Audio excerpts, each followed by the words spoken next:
Another child of a Hollywood star is coming out as trans, and today I'm going to talk about Robert De Niro's son. Robert De Niro's daughter has come out as trans. In an exclusive interview with Them magazine, Erin De Niro opened up about navigating her transition journey and her identity. She said, "Trans women being honest and open, especially in public spaces, helped her realize, maybe it's not too late for me." A few media publications commented on Erin's transformation after she was snapped by paparazzi last month, wearing heels and long pink locks, calling her look rebellious and barely recognizable. Commenting on this, the 29-year-old tells them, "Not only did they get information wrong about me, they just sort of reminded me that people really don't know anything about me." She shared how her childhood experiences affected and shaped her into the woman she is today. She says that she was ridiculed and excluded by her peers for being feminine, bigger-bodied, and different in ways she could not yet describe. As the child of Robert De Niro and Tukey Smith, Erin also shared how growing up biracial further complicated her search for belonging, although her parents were supportive of her queerness. Erin adds that she came out as a gay man in high school, but faced ridicule for not fitting the mainstream beauty standard: white, thin, muscular, and masculine. To state the obvious, bullying is bad, and no one should be bullied for being different. There's just something that doesn't sit right with me about the narrative I was bullied for being a feminine gay man, and now I'm a proud trans woman. And I know that technically, someone can both deal with severe and chronic gender dysphoria, and also be bullied for being a gay man as a child or teen. These two realities can coexist. But when the message becomes, "I'm finally being my true authentic self because I transitioned," I can't help questioning it. Sometimes it seems less like someone discovering their identity and more like internalizing the message bullies pushed onto them, such as men can't be feminine. And instead of rejecting this intolerance, the person ends up accepting it, saying, "Maybe I am a woman trapped in a man's body because I'm a man, but I'm feminine. That can't be right." The thing about actually dealing with gender dysphoria is you would deal with it no matter what. Having a negative association with femininity as a man, especially due to external factors such as bullying from parents or peers, is a real thing. It makes sense, total sense, how that kind of experience could lead a man into feel deep discomfort with his gender. However, it's still not the same as dealing with chronic and severe gender dysphoria, which is a mental disorder and the core reason to why transsexuals transition. Dealing with a mental disorder is not a choice, and in my case, my gender dysphoria wasn't created by anything external. I had basically no reason to feel uncomfortable with my biology. There was nothing in my environment, no bullying, no external pressure, that made me question my body and my gender. You could say that the dysphoria I experienced came from within. Like it was just always there, like a fact about my experience as a human being. I like to compare it to my ADHD. I didn't develop it because of how I was raised, or because of diet, or any myth like that. It's simply a part of how my brain works. I bring up this distinction because if someone believes that they're trans due to external experiences such as trauma, bullying, then transitioning won't solve the underlying issues. I know it's not all, but most likely it wouldn't fix a goddamn thing. In fact, it might make things worse if the root of the problem isn't correctly identified. This is why we keep seeing more and more young people regretting their transitions. Most of them were, of course, struggling, but their struggles were misdiagnosed. And if you misidentify the problem, you won't solve the problem properly.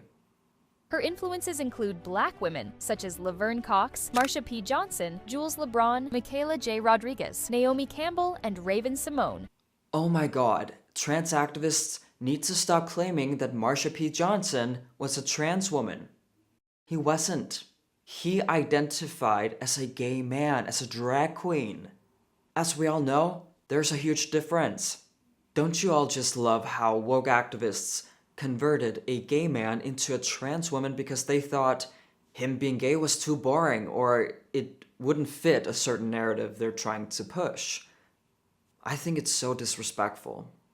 I think a big part of my transition is also the influence Black women have had on me, she added in her interview with them. Erin shares that she has predominantly been kept out of the limelight, but is keen to share her story and be seen, particularly in the wake of Trump's executive orders affecting the trans community. She wants queer people of color and bigger-bodied people to have an Alex Consani and a Hunter Schafer. If I have to be honest, I truly don't understand how some people feel the need to look to celebrities for validation and for identity. Let's not forget how celebrities are basically products trying to sell us something all the time. No matter how authentic they appear or claim to be, being in the public eye is their job. We don't know and will never know how they truly are as humans. So what about your own family? Wouldn't you want to look up to them? Don't you respect them as people? Look up to them naturally. I feel like a lot of young people especially respect celebrities more than their own parents, which is a problem. I'm not entirely sure what Erin meant by her influences include Black women but I do find it strange when trans people look to celebrities as gender role models.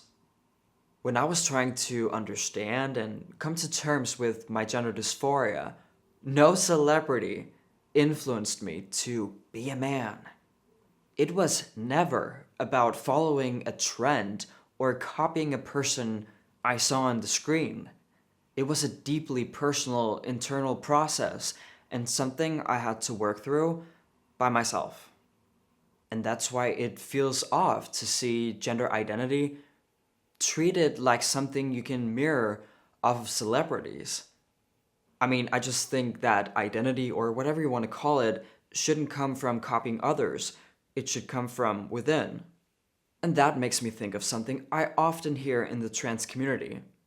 The constant push for representation. I gotta ask, why is representation so important? I generally don't see how embracing your true, authentic self lines up with we need to see more trans people in the media. Don't get me wrong, I understand how representation can be a positive thing, can make some people feel less alone, and maybe reduce some stigma. But it shouldn't be confused with identity formation. You don't need the internet or celebrities to tell you who you are. And the idea that trans people need role models feels really odd to me.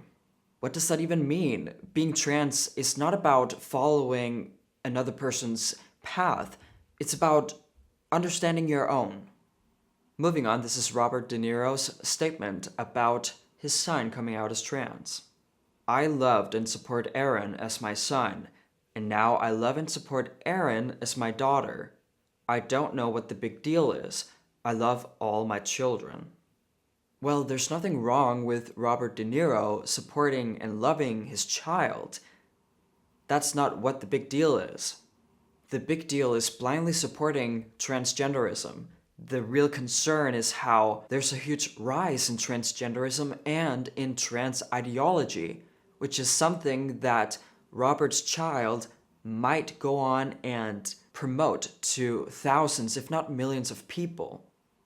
What many people take issue with is this casual and almost dismissive approach to this trans nonsense celebrities have.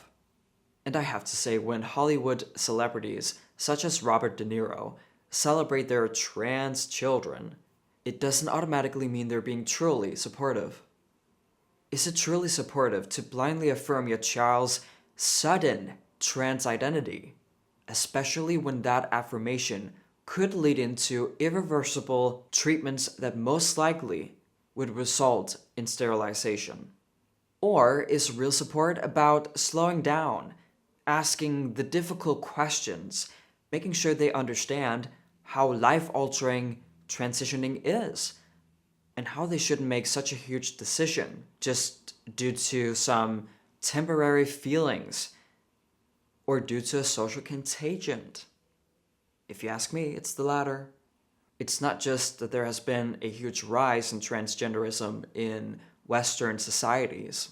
There's also a noticeable increase in Hollywood stars whose children identify as transgender or non-binary. Here's a list of celebrities who have non-binary or trans-identified children. List of celebrities who have trans and non-binary identified children: Jennifer Lopez, Ben Affleck, Robert De Niro, Jamie Lee Curtis, Sting, Rosie O'Donnell, Charlize Theron, Cher, Heather Dubrow, Elon Musk, Sade Sigourney Weaver, Gabrielle Union, Cynthia Nixon, Annette Bening, Naomi Watts, Busy Phillips, Kari Payton, Marlon Wayans, Matt Stevenson, Ally Sheedy, Colin Mokry, Alexis Bellino, Michelle Visage, Mary Brown. Isn't that crazy? What's deeply concerning is how most of these children of celebrities came out as trans when they were children. We're talking about children who are still developing physically, mentally, emotionally, making identity declarations to millions of people that can lead into harmful and irreversible medical interventions such as puberty blockers and cross-sex hormones. And that should raise serious questions, not applause. That's all I have for today's video. Thank you so much for watching. If you want to see more content like this, remember to hit subscribe and the notification bell. Let me know what you think, and I cannot wait to read your comments down below. Peace out.